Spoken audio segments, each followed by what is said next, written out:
Hi, and welcome to Prism Behavior, where we look at behavior through a different light. My name is Heather, and I am the founder of Prism.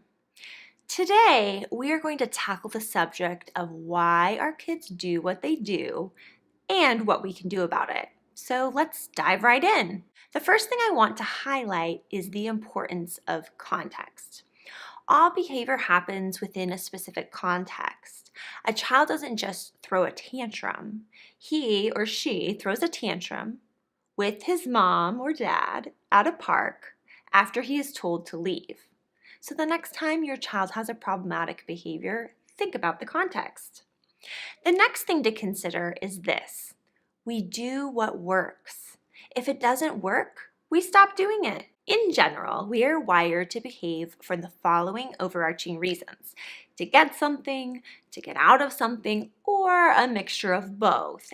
And we only do things that continue to work for us. It may sound a little overly simplistic, but that is what it really boils down to. So now let's look at some examples of what this actually means. Back to that child at the park. The child throws a tantrum to avoid or at least delay leaving the park. Another example, I think back to my own kids when they were younger. Every time I would get on the phone, they would literally start bouncing off the furniture. And they never did this, of course, when I wasn't on the phone, or at least not very often.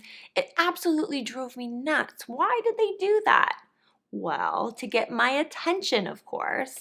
I was ignoring them on my call, but suddenly they were able to get a response out of me, even if it was in the form of a reprimand, of me yelling, "Stop it!"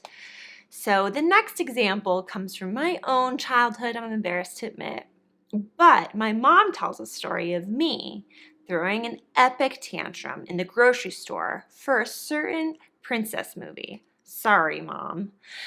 My tantrum was obviously to get the movie. Okay, so now what?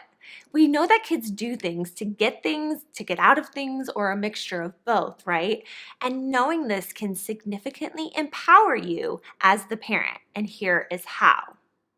First, consider this. If tomorrow you could stop one of your son or daughter's behaviors, what would it be? Which is currently driving you nuts? Do you think that this behavior is done typically to get something from you? Or do you think it's to delay or to avoid something? Next, determine when your kiddo usually does this behavior. I call these trigger situations. These trigger situations align with the context we were talking about earlier, and they also align with the why that you have already identified. Is it when you tell them they can't have something? In that case, maybe they're trying to get something. Is it when you tell them that they need to do something that they don't want to do? In that case, maybe they're trying to get out of something. So what you should do is make a list of these situations. Now that you've considered the context or the trigger situation and why the behavior might be occurring, the last and most important part is to come up with proactive things to do the next time you find yourself in one of those trigger situations where the problematic behavior might occur. Research shows that the best strategies to use are ones that align with this reason why the behavior is occurring. Again, either to get something or to get out of something. Unfortunately, I don't have time today to go into each specific strategy.